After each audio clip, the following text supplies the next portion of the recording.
ನಮಸ್ಕಾರ ಸ್ನೇಹಿತರೆ, Pooja's happy world YouTube ಚಾನಲ್ಗೆ ಮತ್ತೊಮ್ಮೆ ಸ್ವಾಗತವನ್ನು ಕೋರ್ತಾ ಇವತ್ತಿನ ಒಂದು ಹೊಸ ಬ್ಲಾಗನ್ನು ನಿಮ್ಮ ಜೊತೆ ಶೇರ್ ಮಾಡ್ತಾನೆ. ಇದು ಶುಕ್ರವಾರದ ಬ್ಲಾಗು. ಶುಕ್ರವಾರ ಅಂದ್ಕೂಡಲೇ ಪ್ರತಿಯೊಬ್ಬರು ಮಹಿಳೆಯರಿಗೂ ಒಂದು ರೀತಿ ಒಂದು ಹಬ್ಬದ ವಾತಾವರಣ. ಹಾಗಂತೂ ಈ ಶ್ರಾವಣ ಮಾಸದಲ್ಲಂತೂ ಕೇಳಬೇಕಾದ್ರೆ, ಯಾಕಂದರೆ ಶ್ರಾವಣ ಮಾಸದಲ್ಲಿ ಸಂಪತ್ ಶುಕ್ರವಾರವಾಗಿ ಗೌರಿ ವ್ರತವನ್ನು ನಾವೆಲ್ಲರೂ ಆಚರಣೆ ಮಾಡ್ತೀವಿ. ಅದೇ ರೀತಿ ನಾನು ಕೂಡ ಈ ದಿನ 3 ವರ್ಷದಿಂದ ಈ ಗೌರಿ ವ್ರತವನ್ನು ಅಥವಾ ಸಂಪತ್ ಶುಕ್ರವಾರ ವ್ರತವನ್ನು ಆಚರಣೆ ಮಾಡ್ತಿದ್ದೇನೆ. ಹಾಗಾಗಿ ಬೆಳಗಿನ ಜಾವ 3 ಗಂಟೆಗೆ ಎದ್ದು ಮನೆಯೆಲ್ಲ ಕ್ಲೀನ್ ಮಾಡಿಕೊಂಡು ಹೊರಗಡೆ ತುಳಸಿ ಪೂಜೆ ರಂಗೋಲಿಯನ್ನು ಹಾಕ್ತಾ ಇದ್ದೀನಿ.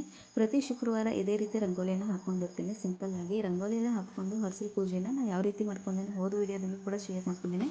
ಮತ್ತು ಇವತ್ತು ಹೊರಗಿನ ಈ ಒಂದು ಬೆಳಗಿನ ಜಾವದ ಒಂದು ಕ್ಲೈಮೇಟ್ ಆಗಲಿ, ಒಂದು ವಾತಾವರಣ ಮನಸ್ಸಿಗೆ ಒಂದು ರೀತಿ ನೆಮ್ಮದಿ ತಂದುಕೊಡುತ್ತೆ. ಬೆಳಗಿನ ಜಾವ ಬೇಗ ಹೇಳ್ಬೇಕು ಅನ್ನೋ ಒಂದು ರಾತ್ರಿ ಮೈಂಡಲ್ಲಿ ಫಿಕ್ಸ್ ಆಗಿಬಿಟ್ರೆ ನಾವು ಬೆಳಗಿನ ಜಾವ ಆ ಟೈಮ್ ಕರೆಕ್ಟ್ ಹೆಸರಾಗುತ್ತೆ.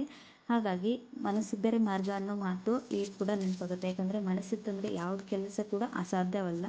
ಇಷ್ಟು ಜಲ್ದಿ ಹೀಗೆ ಹೇಳ್ಬೇಕಂದ್ರೆ, ನಾವು ಮಾಡಬೇಕಂತ ಕೆಲಸ ನಮ್ಮ ತಲೆಯಲ್ಲಿ ಇದ್ದರೆ ಅಥವಾ ನಾವು ಇಷ್ಟು ಜಲ್ದಿ ಹೇಳ್ಬೇಕು ಅನ್ನೋ ಒಂದು ವಿಚಾರ ನಮ್ಮ ತಲೆಗಿದ್ರೆ ಹಾಗೆ ಆಗುತ್ತೆ. ವರ್ಷಿನ ಪೂಜೆಯನ್ನು ಮಾಡಿಕೊಂಡು ಒಂದು 5:30 ಒಳಗೆ ದೇವ್ರ ಪೂಜೆಯನ್ನೇ ಮಾಡ್ಕೋತೀವಿ. ಯಾಕಂದರೆ ಉಪ್ಪಿನ ದೀಪ ಕೂಡ 6 ಗಂಟೆ ಒಳಗೆ ಹಚ್ಚಬೇಕು. ಹಾಗಾಗಿ ಪೂಜೆ ಮಾಡ್ಕೊಂಡು ಉಪ್ಪಿನ ದೀಪ ಕೂಡ ಹಚ್ಚೀನಿ. ಇವತ್ತು ಶ್ರಾವಣ ಶುಕ್ರವಾರ ಆಗಿರೋದ್ರಿಂದ ಉಪವಾಸ ಇರ್ತೈತಿ.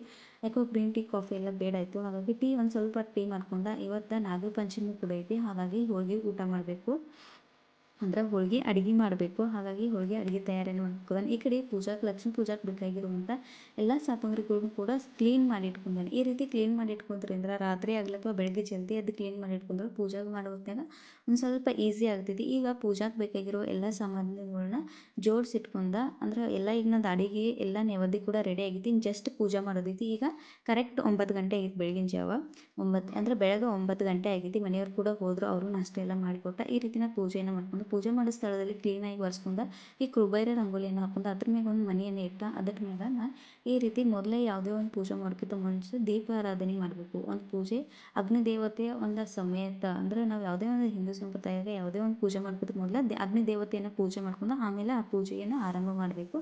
ಅದೇ ರೀತಿ ನಾನು ಇಲ್ಲಿ ಪೂಜೆಯನ್ನು ಮಾಡ್ಕೊಂಡು ದೀಪಗಳಿಗೂ ಪೂಜೆ ಮಾಡ್ಕೊಂಡು ದೀಪಾರಾಧನೆಯನ್ನು ಮಾಡ್ಕೊಂಡು ಅವ್ರಿಗೆ ಆ ದೀಪಗಳು ಪೂಜೆ ಮಾಡೋದು ನಾನು ಪೂಜೆಯನ್ನು ಆರಂಭ ಮಾಡಿ. ಮೊದಲೇ ನಾನು ಮನೆಯಾಗ ಶ್ರೀ ತಗೊಂಡು ಅದ್ರ ಮ್ಯಾಗ 2 ಮುಟ್ಟಿಗೆ ಅಕ್ಕಿ ಹಾಕಿ ಆಮೇಲೆ ಒಂದು ಪ್ಲೇಟ್ ಇಟ್ಟು ಅದ್ರ ಮ್ಯಾಗ 3 ಮುಟ್ಟಿಗೆ ಅಕ್ಕಿ ಹಾಕಿ ನಾನು ಶ್ರೀಯ ಅಂದರೆ ಕುಂಕುಮದಿಂದ ಶ್ರೀಯ ಮತ್ತು ಒಂದು ಮಂಡಲವನ್ನು ತಗೊಂಡು ಆಮೇಲೆ ಇಲ್ಲಿ ಲಕ್ಷ್ಮೀ ಮಾತೆ ಗೌರಿ ಆಹ್ವಾನ ಅಂದರೆ ನಮ್ಗೆ ಗೊತ್ತಿದ್ದಂಥ ನದಿಗಳ ಹೆಸರು ಹೇಳಿ ಆ ಕಳಶದಾಗ ಕುಂಕುಮ ಅರಿಶಿನ 1 ರೂಪಾಯಿ ಬೆಳ್ಳಿ ಕಾಯಿನ ಮತ್ತು ಇತ್ತಂದ್ರೆ ಅಡಿಕೆ ಎಲ್ಲ ಹಾಕಿ ಈ ರೀತಿ ಕಳಶ ಸ್ಥಾಪನೆಯನ್ನು ಮಾಡ್ಕೊಂಡೇನೆ.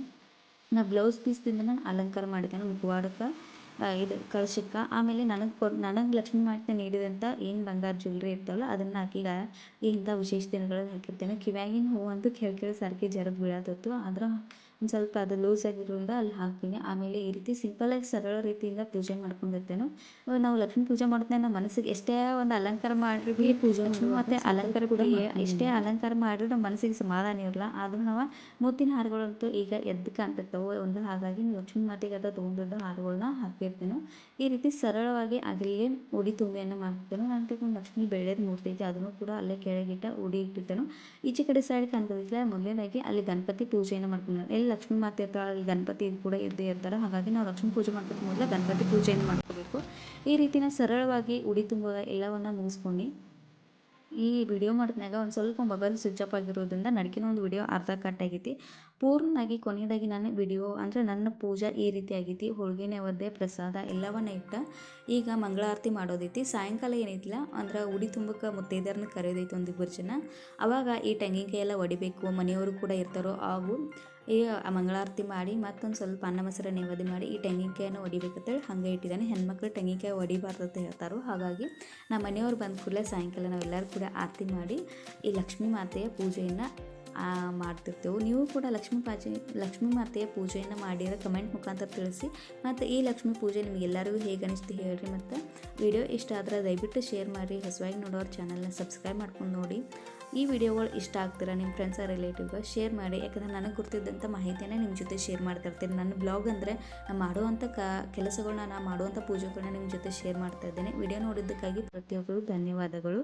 ಇದೇ ರೀತಿ ನಿಮ್ಮ ಸಪೋರ್ಟ್ ಇರಲಿ ಮತ್ತು ಪ್ರತಿಯೊಬ್ಬರಿಗೂ ಲಕ್ಷ್ಮೀ ಮಾತೆಯ ಆಶೀರ್ವಾದ ಅವ್ರ ಕುಟುಂಬದ ಮೇಲೆ ಇರಲಿ ಅನ್ಕೋತ ಇವತ್ತಿನ ಒಂದು ವಿಡಿಯೋ ಇಲ್ಲಿಗೆ ಮುಗಿಸ್ತದೇನೆ. ನೆಕ್ಸ್ಟ್ ವಿಡಿಯೋದಾಗ ಮತ್ತೆ ಭೇಟಿ ಆಗ್ತೀನಿ, ಹೋಗಿ ಬರ್ತೀನಿ. ಬಾಯ್. ವಿಡಿಯೋ ನೋಡಿದ್ದಕ್ಕಾಗಿ ಪ್ರತಿಯೊಬ್ಬರು ಧನ್ಯವಾದಗಳು.